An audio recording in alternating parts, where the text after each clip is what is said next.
Hi everyone, I'm Blaze. And I'm Sam. Hello. Thank you so much for joining us today. We are very excited to be presenting our podcast episode titled Archiving Trans Activism to the members of the Society of American Archivists. So, just to give you all a quick sense of what we'll be talking about today during our podcast episode, we have a few guiding questions, three guiding questions, which we will attempt to answer over the course of the episode and using some of the research that Sam and I have recently been doing. So, those questions are: what is an archivist? What does an archivist do? And why are archivists important? So these are pretty huge questions, and it feels almost silly, right, to ask these questions Right. to the Society of American Archivists. You think they might know what an archivist does because they do it every day. But I think what's exciting for us in having this conversation is seeing, well, maybe what can an archivist do, or what should an archivist be doing to maybe push the boundaries a little bit and expand beyond the roles that perhaps some of you have been very comfortable in for years and years. And Yeah, totally. And just to sort of bounce off of that point a little bit, we are going to be looking at each of these questions from a little bit more of a community-based perspective and a critical perspective that sort of interrogates the history of how the role of the archivist has been developed and record-keeping practices have been developed. And we are looking to do that to explore how they relate particularly to the construction of trans history and the documentation of the trans community. so this is pretty exciting stuff. I know we both feel really excited to be talking about this today. And yeah, so as we're going through, we're going to be kind of comparing and looking at, the traditional perspective, the way that things have been done historically, and the way archives and archivists have already been operating. And like you said, we're looking at trans activists, trans scholars, trans community members who are pushing the boundaries, using some community archives ways of thinking to really break new ground and do some really awesome work.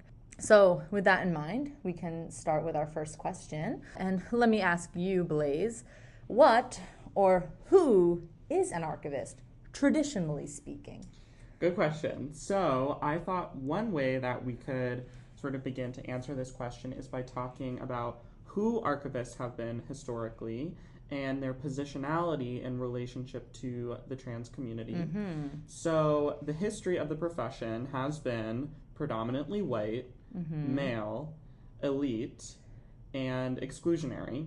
And we can see this playing out in the fact that originally everyone who was an archivist typically came from a more elite or prominent social background. And we can also see this playing out in the over documentation of white and male people in Euro-American societies, because these people had the material means to document themselves or to secure resources for documenting themselves and their own belongings and their own lives.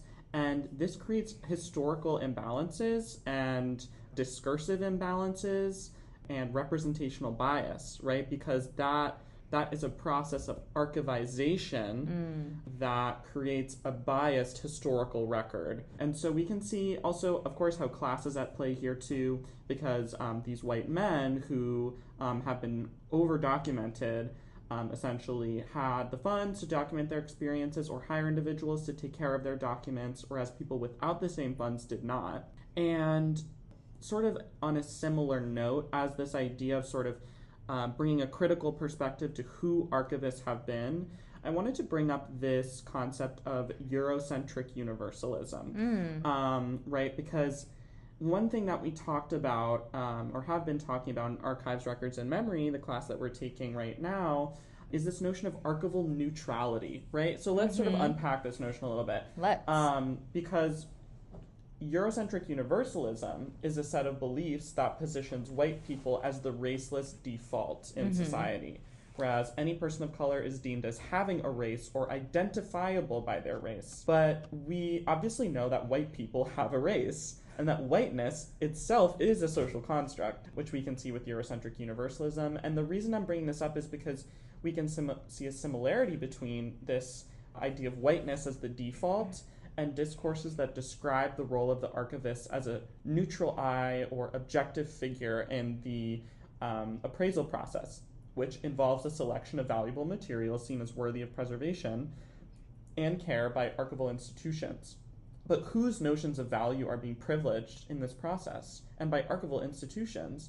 And I think that this is the key intervention, or one of the interventions we'll sort of talk about a little bit more, that Community Archives makes, right? Is because it asks archivists to critically consider the question, how can archival concepts be neutral or universal when developed by an elite, dominant, and very non-diverse group of people, right? So white people are not raceless and archives are not neutral. And we need to continually challenge and pick apart this notion that there is some kind of effortless or easy default or set of practices which work for, apply to, or represent everyone. Yeah, and I think that's a really great place to start. And I think it's impossible to have this conversation without that context going into it. We need to all be starting from that same place of understanding there is a dominant structure here. And there are people who are pushing up against that dominant structure, and there's a lot of work that is happening all the time, and coming from so many different communities as well, to turn this on its head. Right, exactly.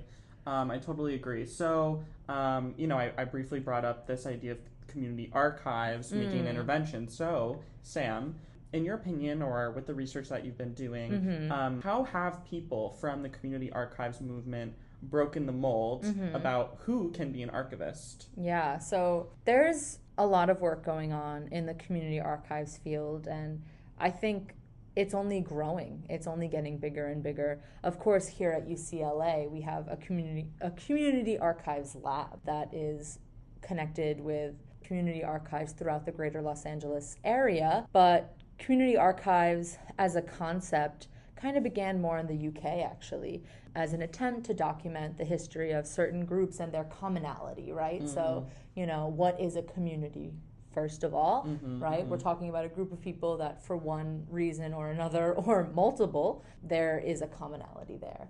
And there's something that is bringing this group of people together for whatever reason. Now, in the US context, I think it is a little bit different, because community archives tend to be focused on a marginalized identity. Right. Marginalized identities, plural as well. Right. And so essentially these organizations are putting the members of that community in those positions of leadership and allowing them to define their history on their own terms. And they're moving away from these larger institutions that have, well, historically excluded them. And, these community archives, they can look like a variety of things. So, they might be ethnic, racial, religious identities, sexual and gender orientation, even political affiliation, economic status, or even a physical location. We see some of these here in California. So there are quite literally localized community-based archives. Right. But of course, what we are talking about today are trans archives, trans community archives movements, and those are taking place largely digitally. And I think that's something that we'll talk a bit more about later, but that's pretty exciting to think about, moving away from physical spaces as well, and the new opportunities that can be gleaned from that. Absolutely, yeah. I totally agree, and that's some really interesting, it's a really interesting and sort of cutting edge field of work, and also subject for us to study. So another point that I wanted to add on to a sort of about this idea of there being a change in location or a change in space is that since the birth of the community archives movement, the role of the archivist has been construed as more political, sort of on individual terms, and less directly tied to the interests of the state. Yeah. So, Michelle Caswell highlights this in her article, which is called Defining Human Rights Archives. And one thing that she brings up, a point that she brings up, she cites a scholar named Robinson who argues that rather than placing, records of great significance in the control of central state-funded governmental repositories, they are better left in the care of multiple local non-governmental organizations, drawing on work that calls into question accepted archival principles that are built on the assumption that records created by the state naturally belong in state archives, right? Belong being that key word there. Right. Both Robinson and Caswell shift our archival attention away from successor states to communities, right? So it's really interesting to see how, again, the birth of the community archives movement has represented a shift in archival history in thinking about how archival practices can be used not just in the context of a sort of national administrative process or processes which look to represent the state, or, for example, the Operation Legacy, which was, maybe blurs the lines a little bit here because that was a political use of archival practices that was intended to preserve the status of the queen, right? So this idea of moving away or maybe interrogating this historical use of archival practices to represent the state or the governing body in a particular national context, I think is really interesting to think about. Yeah. And, once again, there's a reason why folks are moving away, and part of that is because they've never been able to see themselves there. What use is these big organizations if they're not including everyone's voices, right? And they're systematically excluding certain groups. And speaking about Professor Michelle Caswell, who is a faculty member here at UCLA, she uses the term symbolic annihilation to describe how members of marginalized groups are absent and underrepresented or even misrepresented in mainstream media, in archives. And, we see community archives being born out of that, out of people not seeing themselves, not seeing their communities anywhere. And I think that's where this work has become so critical. And once again, I think that's why it's so important that these communities are taking their own histories in their own hands. And they are the ones who are preserving their history, and they are keeping their histories safe. Absolutely. And I think that it's really, interesting to talk about symbolic annihilation too as a sort of development of archival silence, right? Because absolutely. Archival silence, again, it kind of goes back to this idea of neutrality, like, oh, it's not there. Right. But it's like the fact that it's not there, the fact that people are not there, that history is not there, is actually a form of annihilation of a person. Can absence be neutral? Exactly. Yeah. So again, interrogating these notions of neutrality and the language that the community archives movement has given us to sort of interrogate these notions of neutrality, I think is really key. And another thing, to talk about in terms of this shift in the intentionality behind archival practices is individual experience, right? So I wanted to refer to a scholar whose name is Kathy Carbone, and she has an article entitled Towards a Human Right in Record Keeping and Archives. And one of the quotes from that article that I think is really useful here in thinking about a shift in archival practices and their intention is, quote, individual experience can and should inform record-keeping structures at the societal level.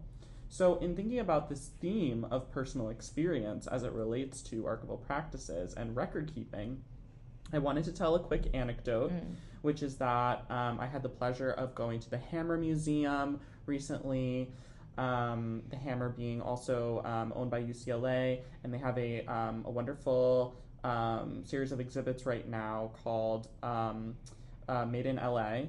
And when I was at the museum, I saw this amazing piece, or really set of pieces by an artist, a trans artist named Paige Person.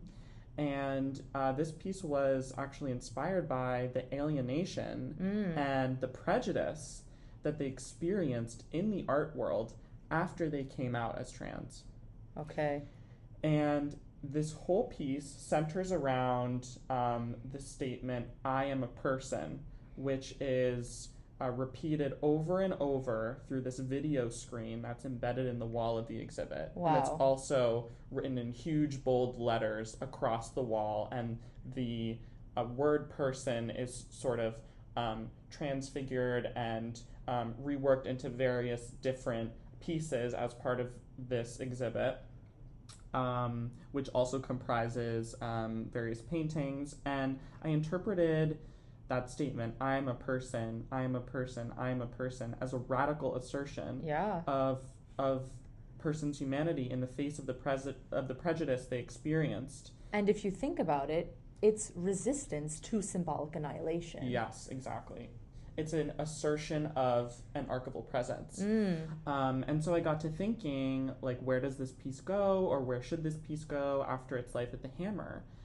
And maybe there's some kind of community archive where it could live and provide a sense of solace to other trans people who have experienced alienation or prejudice after coming out. Yeah.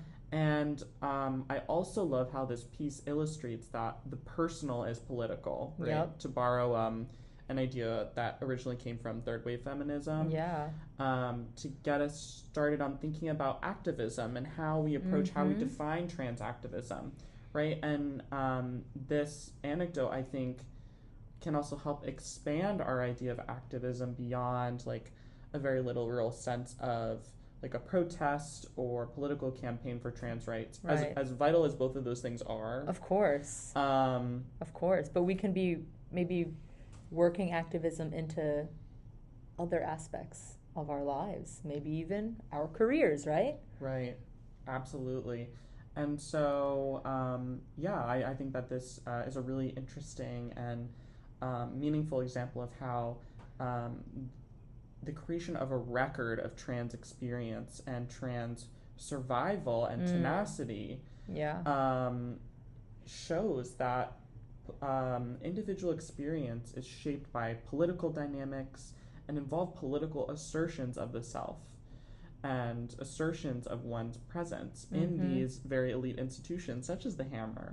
So I think that this encourages us to think more broadly about artists and activists as archivists of trans history. So in your opinion, Sam, who else can be an archivist beyond somebody that has already been deemed one? Do you think that activists, for example, could be archivists as well? Right, and I think that's kind of crucial to the conversation that we're having right now is, you know, do we want to draw that line in the sand and say, actually, you need, who knows, a very expensive MLIS degree in order to call yourself an archivist? You know, you need to be recognized by this institution, and you need to have had, you know, this coursework and research under your belt and this experience before you can be granted that title and before you can be doing that work, right? Because is that accessible? No, not even a little bit, you know? And of course, we're so lucky, and we truly are coming from a privileged place, even just to be in this program, to be training to be archivists. And that's why I think it's important for both of us, right, to maybe push back against archival neutrality. And for us, that really is by including activism into our work as we're building our careers, as we are getting this degree. And this is not exclusive to us. We're not the first people to have this thought. Let's go back in time and look at some early community archives. For example, The One, which keyword was, a community archive, but to this day is the largest archive of gay and lesbian material. And of course, there is also some trans material there, but I'll get more on that in a second. And One was founded by a group of gay men, and among them was Jim Kepner, who was a gay rights activist. And for Kepner, at the heart of the work that he wanted to do was always activism. You know, that was so important to him. And, you know, at times in that history of The One, Kepner even had to take a break, and he stepped away from his role in leadership there because he had conflict with them, with specifically more conservative leadership there, who did not have that same activist vision, right, that he was seeing for a community archive. And I find it really fascinating if we're, now fast forwarding to the present day and, the shorter history of the One. As we know, One is now part of the USC library system, and thus has lost its status as a community archive. And some would say, such as the One Archives director, Dr. Joseph Hawkins, who was the director at the time of this change, he characterized this change as a net positive for the archives by far. And in his words, and I have this in quotes here, he thinks that, these sort of community volunteers and activists who worked at the archive should now, here's where the quote starts, step back and let the professionals do their jobs. And that is a loaded statement. A very loaded statement. Almost like I'd go as far as to say a form of, archival condescension, right? Or right? A professional condescension, right? That I think, really erases a lot of the work and a lot of the activism that right. Non-credentialed archivists are doing, right? And we need to, carve that space. Right. You are an archivist, right. regardless of whether or not you have those credentials. Right. And, if, let's say, Jim Kepner was still alive when this move happens, wow, what would he have said? What would he have said? I mean, it's pretty astounding to think that, the founders of this community archive, they certainly, maybe some, but certainly not all of them, certainly not those activist-minded ones, would have been glad at all to see this move, to see this change. But on the other hand, right, there is a debate there. And I think what we kind of want to get at today is listening to the activist side, taking a look at the work that activists as archivists, right, and archivists as activists right. are doing, right. And kind of opening up our minds, are a little bit to these projects that are happening, right. And allowing for potentially some leniency with our rigid conceptions and definitions of what is an archivist. And or who is an archivist, or who an archivist can be. Precisely. But, of course, we are trying to focus on the trans community specifically today. And, the One is a really great example for so many reasons.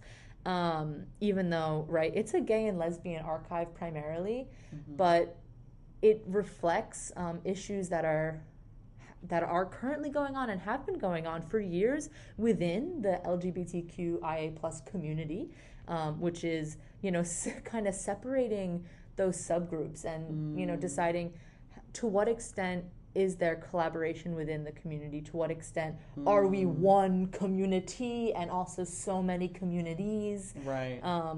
And, we see this, for example, back in the 70s and 80s, One had a huge financial supporter, Reed Erickson, who was a trans man who was just very, very, very, very, very wealthy and was extremely willing to fund countless research projects and even eventually bought a huge mansion for One to finally have their own property.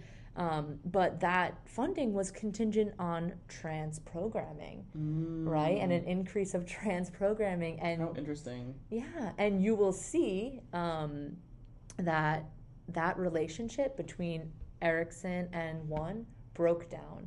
And there are, if you look into the history of it, there are a variety of reasons why that relationship broke down, and I don't want to paint it as, definitively one thing, but undoubtedly part of the tensions that had been building were tensions between, cisgender, gay, bi, lesbian folks and trans folks, right? And I think also too, just to quickly interject, Yeah. what this brief history of the One Archives is also touching on is to what extent is queer history encompassing or inclusive of trans history, Exactly. right? Yep. And so we should also be really continually aware of the deployment of the terms that we're using, Yeah. and whether or not these umbrella terms are actually recognizing this symbolic annihilation. Yep, you took the words out of my mouth. Is there not another symbolic annihilation happening within the community? And this is perhaps a very small example of this happening. And even Jim Kepner himself, who was activist minded, at times questioned, well, wait, are we a gay and lesbian archive? Are we just a gay archive, or are we also a trans archive? And I think the founders and the folks working there were struggling to draw those lines. And it's fascinating, and it's just noteworthy that they felt that they should draw those lines, and that can be a conversation going forward. But again, this is just one example of a much larger history. If you look, back on the other side of the country in New York, the Stonewall riots, it was really trans folks who were paving the way for the gay rights movements. Exactly. And yet, were they getting that recognition? Were they getting the same support back from gay activists and lesbian activists and bisexual activists? Were they getting that support back? Right. All the support that they were giving to the gay liberation movement. Exactly. And I think, just to touch upon this a little bit, one really key figure, Marsha P. Johnson, who has, a park named after her, and had, a sculpture made of her as well, which was then donated to an LGBTQ center community center in New York City. It's really interesting to see how these different sites conceive of and voice queer history, right? And the very much the intertwined nature of trans individuals and trans activists who were also fighting on the front lines, the same front lines as gay activists, as queer activists, and so again, really problematizing these lines that are being drawn in the sand, because it is an archivization, right? It is a narrativization of history, a version of history that may or may not actually be reflective of or properly credit the development of how that group was able to advocate for social justice, or how these groups work together to advocate for social justice. Exactly, and I guess going forward, there's just the thought that relationship should be more reciprocal. All right, so to sort of go back to and dovetail, one of the things that we brought up previously was this idea of can an activist be an archivist? And I wanted to add another example of that, which is David Spade. And Spade is a trans activist and academic and lawyer who is really creating a record of trans oppression with their work. And, to sort of expand upon this a little bit more, one of the things that Dean Spade illustrates so well in his book chapter, Administrating Gender, is that there's a really strong connection between gender-based trauma or gender-based violence that's perpetrated against trans people and the documentation of gender identity and the documentation of trans people, right? Yeah. So let's zoom out and consider this, from a more historical and theoretical perspective of like, what has been this relationship between documentation and the trans community? Right, please. And this is kind of similar to how just the general concept of documentation carries a lot of trauma, fear, and violence for immigrant communities. So the scholar that I mentioned previously, Kathy Carbone, has a really insightful point about this to again contest this notion of neutrality. And she says, quote, "Records created and managed by the state, institutions, and other organizations become authoritative resources in a societal structuration that can see the displacement, marginalization, disempowerment, and disenfranchisement of individuals, families, communities, and entire peoples. And Dean Spade echoes this point in saying, quote, administrative systems in general are sites of production and implementation of racism, xenophobia, sexism, transphobia, and ableism under the guise of neutrality. Mm-hmm. So, once again, this false notion of documentational or archival neutrality, which is actually used, Right. that notion of neutrality is used to oppress people and trap them in horrific situations. So neutrality, it's not neutral. It's not neutral. It's violence. It is violence. It is violence, right? And it can, in a lot of cases, it can be used as a tool, right, to inflict violence, as a weapon, I should say, really more aptly. But to shift the conversation back to the trans community, administrative documents have historically been designed by cisgender people who uphold the gender binary and still do not provide even a single option for non-binary, genderqueer, and trans people who don't subscribe to those terms or those systems. And so Spade addresses this point by unpacking the social construction of documents. So he says, quote, purportedly banal and uncontroversial changes, like the new requirement that gender be listed on plane tickets, are emerging based on a cultural logic that gender is fixed right, and obvious, and therefore an easy classification tool for verifying identity, unquote. And, something that Michelle Caswell also brings up to sort of keep thinking about this is she, quote, reminds us to problematize the relationship between records and the truth. right, So this is actually really interesting for archivists to right, consider, because a lot of times, our profession will uphold the notion of this document means this truth. right. And that's the neutral view, isn't it? Right. Right, this neutral truth. Right. But as we've established, there's no neutral. Right. Truth in the singularity. Exactly, right? exactly. And so, once again, we can sort of challenge traditional archival conceptions of the document as evidence, right, and problematize these sort of associations. And, this is not just specific to documents, of course. It's also similar to gendered facilities, in restrooms, hospitals, doctors' offices. It's pervasive. It is pervasive. So one form of violence which we can see these documents perpetrating is administrative violence. And another form of violence which documents perpetrate against the trans community is economic violence. So, as Dean Spade highlights, discrepancies between a person's gender identity and their identity documents can cause enormous problems for trans people. So in addition to the egregious employment discrimination which trans people already face, this kind of discrepancy makes it even harder to secure employment and earn a living. And some specific figures that he brings up are, quote, a recent study which found that 47% of trans and gender nonconforming respondents reported having experienced an adverse job outcome, such as being fired, not hired, or denied a promotion because of their gender identity.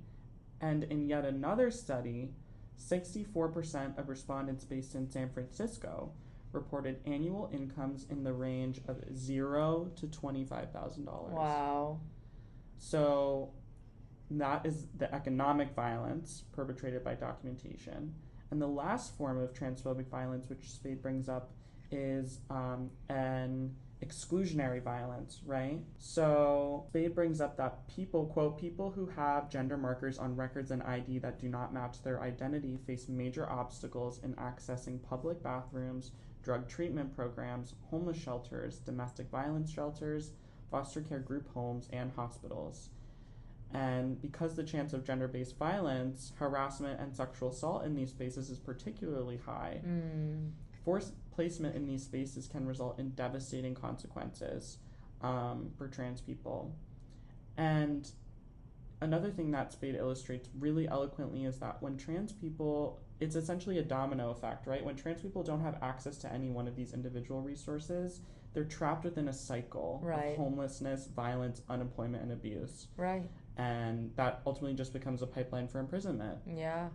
So he says, quote, "For many, the inability to access sex-segregated programs that address addiction and homelessness results in an increased likelihood of ending up in criminal punishment systems." You know, again, having these things in mind, as heavy as they are, helps us to figure out how to identify, address, and heal this violence and this trauma that has been inflicted onto the trans community by certain forms of documentation and archiving. Right. And it reminds us that people are not documents. People are Right. not data points. Right, right. And I think this is really crucial context to have, you know, as we continue this conversation and we look at what communities are doing.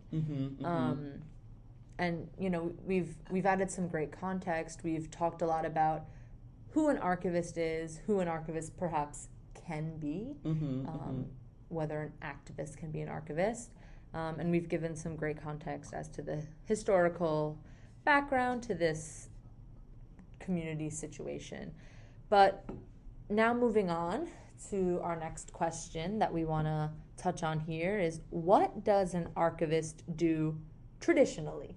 So give us a bit more context, if you will. Yeah, of course. So an archivist is concerned with the standards of record keeping and collections and the maintenance of records or documents of historical, symbolic, or social significance, which are placed in the care of archival institutions or sites.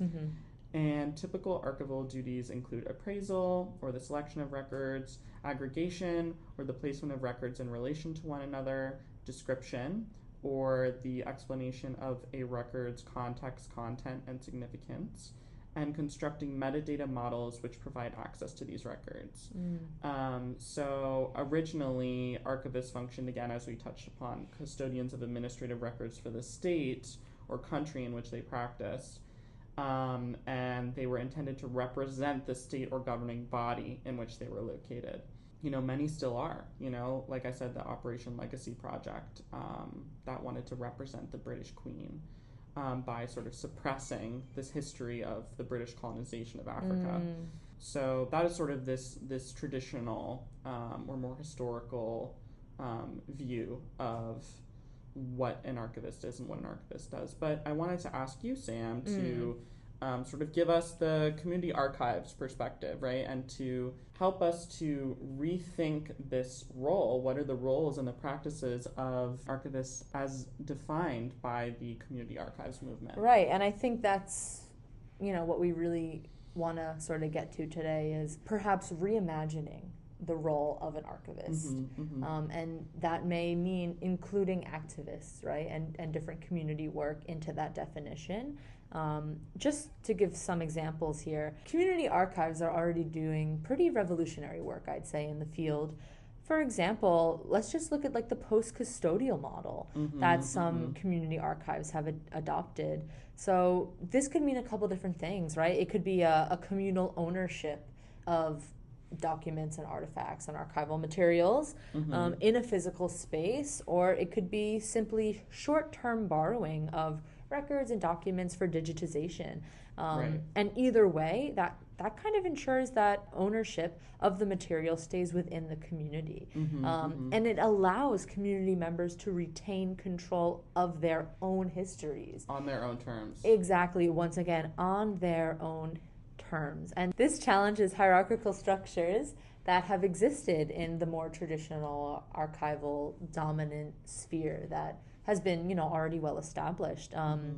Histories by and for the community. Absolutely, absolutely. So it's interesting to think about who a community archivist and what a community archive can do, can mean, and can stand for. Because to me, it feels pretty limitless. And I think that's only exacerbated by the fact that so many of these are moving to digital spaces. Right. And the idea that, well, cyberspace and digital space, it truly is limitless and ever-changing and not static. And that's kind of scary if we think about it from that traditional archival perspective. Right. But if we're thinking about it from the perspective of these communities who have been symbolically annihilated, well, that opens up a lot of opportunities. Absolutely. And I think it also offers an opportunity for, again, interrogation of archival neutrality, particularly with this idea of the custodial aspect of record keeping, right? Because that word, custodial, has connotations of power embedded into it.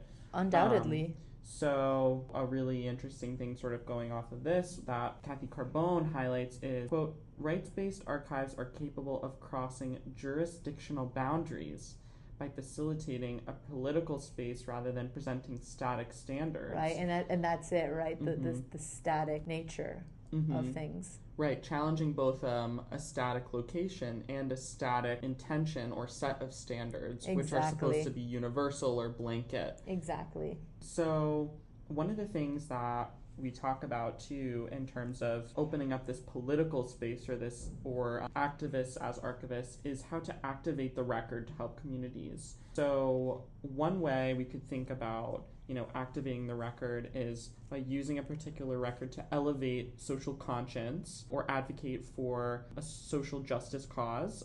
For example, the video of George Floyd being choked to death by police.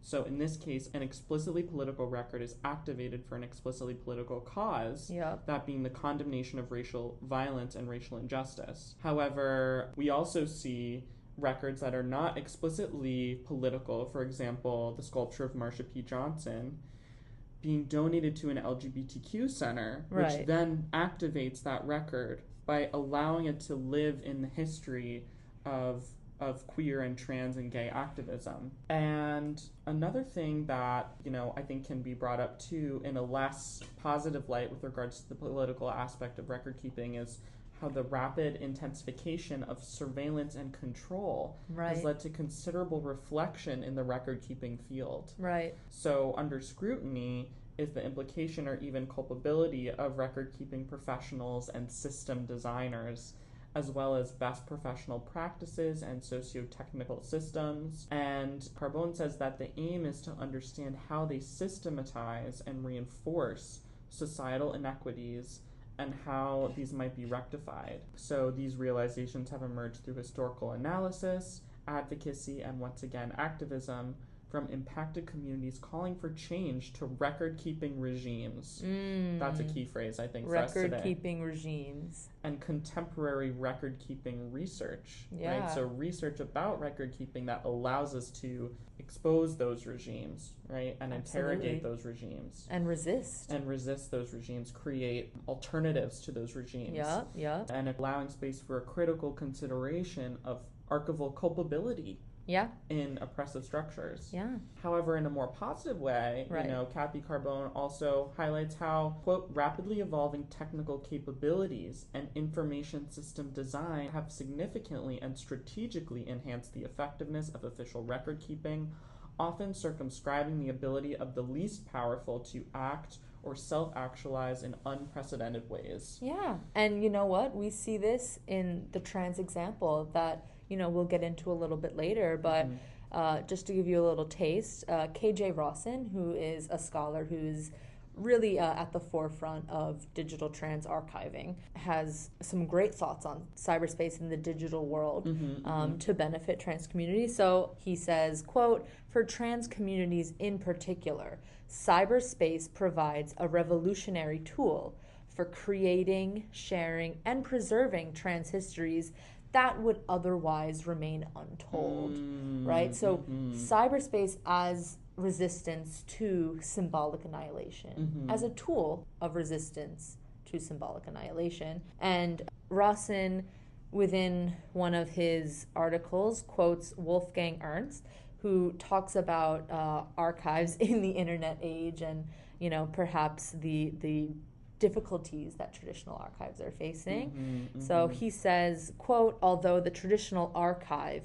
used to be a rather static memory, the notion of the archive in the internet communication tends to move the archive toward an economy of circulation, permanent transformations, and updating, right? So it's pretty interesting to me that cyberspace digital archival practices are not just queer in content, as some of them may be, but in practice. Right. You know, They're they are blurring and destabilizing these boundaries. Yep, and they are not static. They are ever changing, and that makes them queer. Exactly. And to go off of your point too about the possibilities afforded by cyberspace and digital archival practices, I think the internet has expanded and democratized Right. archival tools and Absolutely. record-keeping practices beyond the traditional archival demographics like elite and grad school, etc. Exactly. So to sort of kind of go off of this too, I think it's really important to interrogate and upend and reinvent these archival concepts that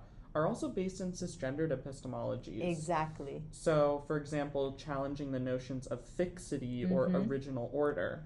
Yep. Because these concepts of self-evidence and immutability are rooted in cisgendered ways of constructing knowledge. Yeah, truly. And ordering the world. And I have a quote here from Michelle Caswell's article, Defining Human Rights in Archives, where she says, Stacey Wood, Marika Sifor, Anne Gilliland, Kathy Carbone, and Ricardo Punzalan call on international bodies to reframe archival description in service of human rights activism.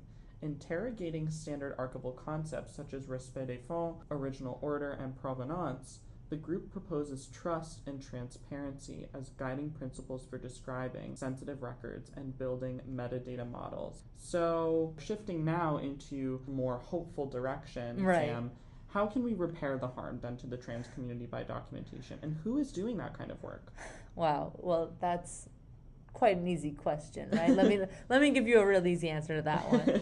So I think, the trans community is doing that work and has been doing that work for a long time. We can see an example of this from as early as 1998.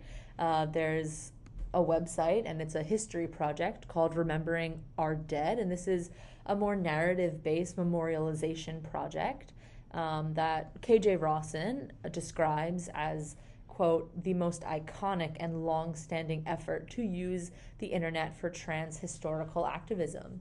And this is a community project, very much based within the trans community, hence the use of the hour, remembering our dead. And it is both a memorial and an archives. And I think it's really interesting to see that from as early as the 90s, so to see this sort of work starting then. And I do think it's particularly noteworthy that one of the first uses of the internet by trans people to create this sort of historical narrative and archives was a memorial project. Right. And I think there's a lot to be said there and a lot to unpack there. Yeah, absolutely. And, I think that one thing that's really interesting about memorials is they kind of relate to this topic of how to queer or queering archival practices or concepts, right? Because a memorial is a way of creating a composite record that's made up of multiple individual records or voices or experiences. For example, memorials for victims of gun violence, because members of the community that have been affected by that violence or who are grieving the loss of someone in that community will each contribute a photo or flowers or quote or what have you to an ongoing document or archive of that person's memory or significance in the community, right? And so it's sort of showing how all of these individual documents can create a composite document or overarching inclusion of multiple different histories or multiple different impressions that this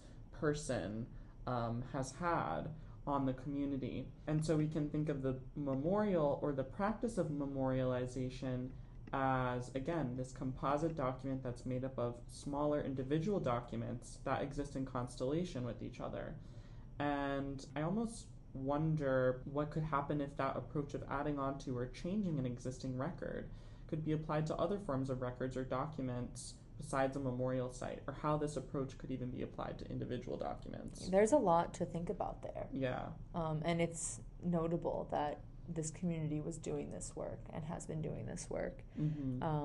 But I do want to point out that within trans communities, specifically Remembering Our Dead and other memorial projects, have not been received totally positively. Interesting. Why is that? So there have been critiques of specifically Remembering Our Dead, notably by scholar Sarah Lamble, as deracialized and painting this unified experience that is perhaps not so intersectional and is not accounting for the other communities that trans folks are also part of. Yeah, well, I mean, just to sort of ask you more about that, how do you think archivists account for that intersectional difference and identity politics within the trans community? And how would you say archivists provide nuance to our understanding of the trans community? That's a huge question.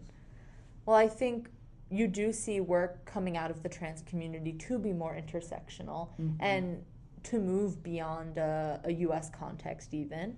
So I'll give you another example. The Trans Murder Monitoring Archives, it's also a website that was started in 2009, has become somewhat of an alternative actually for many from Remembering Our Dead. And what I'll call it the TMM from now on, what the TMM focuses on specifically is data collection and interpretation. So this can be interactive maps, chronological lists, tables, charts, online publications, press releases, etc. And again, this is an activist project created from within the trans community, but it's actually expanding so far beyond just, I think, what we here sitting in the US and LA would consider the trans community, right? And they're really pushing back against that and saying, well, there is no the trans community, right? In the singular. Exactly, right? Thinking about communities in the plural. Right, exactly. And also thinking about a larger variety of gender identities across peoples and across cultures. And so TMM is actually looking more globally and expanding their scope beyond the US to really give a more varied view and a varied account for what's going on with trans folks of all walks of life from all parts of the world. And I think another noteworthy part of both TMM and Remembering Our Dead was that they encouraged communal record making. And they encouraged submissions from visitors who I think are largely presumed to be part of a trans community or trans communities. That's so interesting, and it sort of, again, it destabilizes or blurs this boundary between the users and the archivists. Exactly. And it's really fascinating, and we'll see this as a theme with some of the other history projects and archives that we talk about, is that record making and record keeping are happening simultaneously. Right. And I think that's also just a symptom of digital spaces and of the ever-changing internet. What I find really interesting about these sort of trans history projects and these archival projects are just seeing the way that they've evolved. So, you asked me about nuance, and TMM, which is data-centered, is that giving us nuance? It's globally minded, but are we not continuing to make folks data points? Right, exactly. Treating people as more than documents, as more than data points, I think is a key way of thinking about how to rehumanize the record. Right. How to use the record as a way to demonstrate the human dignity and the loss of human dignity as a result of transphobic violences. And we actually see, again, within the trans community, folks are doing that work, notably the Trans Oral History Project. It collects, preserves, and shares a diversity of trans experience from different communities in the plural. And it, again, recognizes a variety of experiences and gender identities, right? And this is a turn from things like Remembering Our Dead and TMM. TMM, notably, a turn away from more data-focused, but Remembering Our Dead is Remembering Our Dead. The Trans Oral History Project is getting oral histories from people while they're alive. And I think that's also notable. What's also really interesting about the Trans Oral History Project is they often opt to use the word network instead of community. So it's a different sense of connectivity, It right? is. It's a constellation. It truly is. And it's, reinforcing the importance of these digital spaces, but also allowing us to think even zoom out of the word community, which can have baggage. And thinking about community in the singularity, right, can sometimes pose issues again for thinking about these nuances and these identity politics. Yup, absolutely. Going further with that, what's awesome is the Trans Oral History Project. They're really trying to empower marginalized subgroups within trans communities. For example, they have a spotlight on trans sex workers, right? So we see this empowering and participatory work because, once again, they accept submissions from users. Again, this seems to be a theme, right? Creating a communal history that is becoming more intersectional. And creating a participatory archive. Exactly. And when you do that, especially in a digital space, you have the power to make it intersectional. You have the power to make it multi-generational, transnational.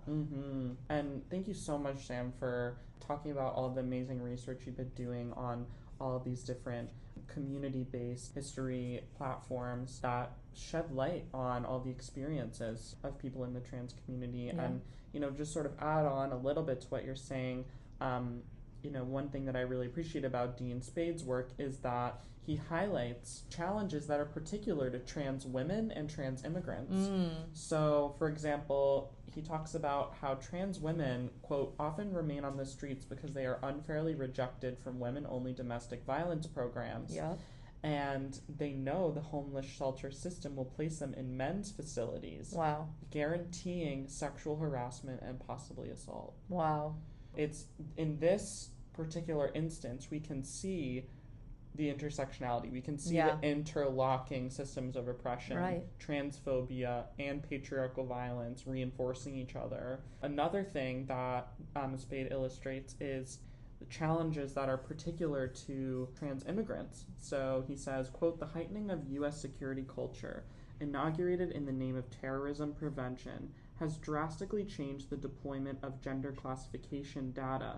These policies have drastically increased the vulnerability of immigrants to exploitation by employers, violence from the police and immigration enforcement, poverty, lack of access to vital basic services, and deportation. These new rules have also increased the significance and the inconsistency of gender reclassification policies for immigrant and non-immigrant trans people. So in this instance, we see capitalism, transphobia, xenophobia, and racism all interlocking. And so I really appreciate that Spade gives a lot of nuance to those intersectional experiences. And it's good to know that there are spaces like the Trans Oral History Project that are trying to empower the even sub-marginalized groups like sex workers. And I'm sure, groups like immigrant trans folks and trans women and folks who are more likely to experience violence. And police brutality. Exactly. Yeah, it's good to know that, the sort of intersectional ways of thinking are hopefully empowering these folks. So, Sam, what are some of the other platforms, or what is some of the other work that's being done to document these trans histories? So there's two more that I want to briefly touch on before we wrap up. One of them is outhistory.org. And the reason I think outhistory.org is so notable is because it's a broader LGBTQ history project. And it includes a large amount of trans content. But, the previous projects that we've been talking about have this exclusive focus on trans folks. And I think, this is a conversation that perhaps the community being the LGBTQIA plus community, and I should really say communities because, wow, that's a whole range of folks and experiences there. Sure, absolutely. But I think this is an ongoing conversation that has quite a bit of historical context to it as well about, to what extent are gay, lesbian, bisexual, etc., and trans folks collaborating on history, but also to what extent are they the same people? Right, exactly. And a co-curation of history that reflects the dignity of the human race. Exactly.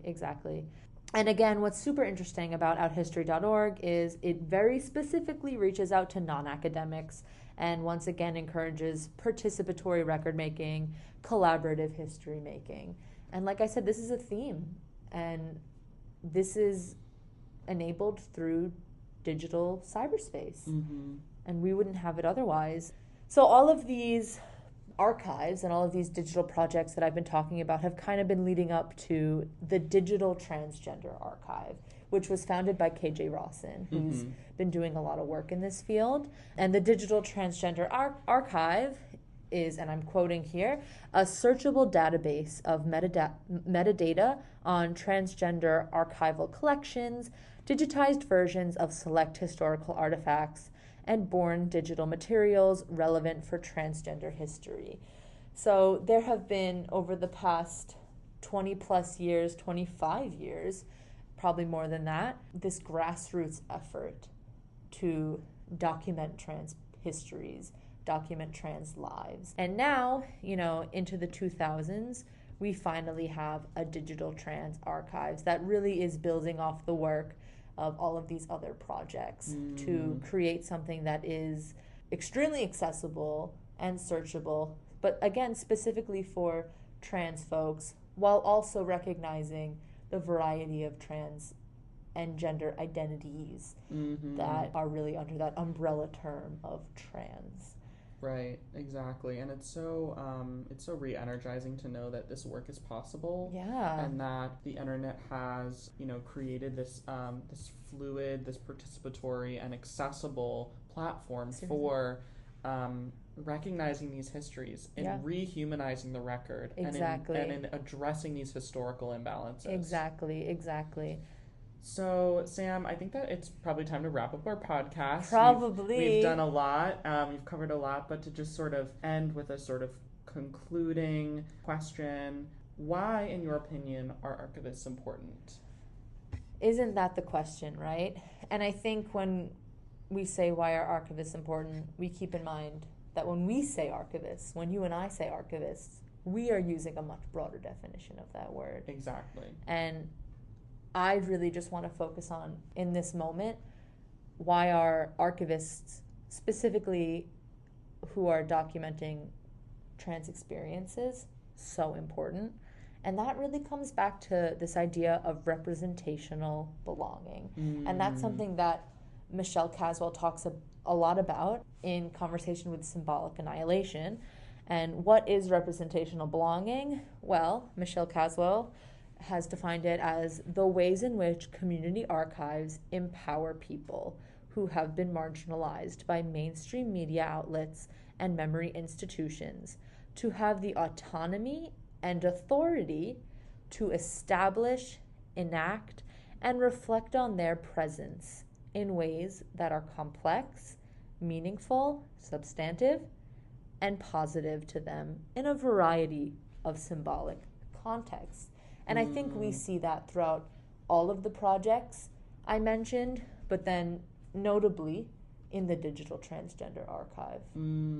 Absolutely. I mean, I think that's such a powerful point to include, and to sort of piggyback off of this notion of representational belonging, I think one thing that archivists can really do when working from a community-oriented angle is providing a record for the community to allow one to see it and experience it, not just for the collective struggle and the political solidarity and political tenacity, but also those moments of love, those moments of connection and joy that bring people a sense of renewal, that bring people a sense of hope to keep going, to endure oppression, and to persist. Because that is the view of community that illustrates the true power of trans people and of human beings to care for one another and to persist. So I think that, that sort of rehumanization of the record or the rehumanization of archival practices can really help us to think about community not just as a group of people that experience oppression, but a group of people who support each other and love each other and care for each other. Exactly. And what a better way to show that than by all the love and care that has gone into documenting these histories, remembering these histories, and preserving these histories, and making them accessible so future generations can tap into that history and find that joy. Because there is pain, but there is joy. Yes. And especially joy found in representational belonging. Absolutely. And that representational belonging, provides a really important complement to the archivists who are putting a spotlight on politically worthwhile issues such as the criminalization of trans people, police harassment and violence, inadequate criminal defense, medical neglect, and the myriad violences facing imprisoned trans people. And once again, providing a space of intersectional difference in experience and identity within a singular community. Absolutely. And, as we zoom out and think back to the beginning, we aimed this podcast, our target audience is the SAA. If there's anything that we hope that you walk away with from this, it's a new understanding, perhaps, or a reimagined understanding of your own field and of the complexities, but also the possibilities. Mm-hmm.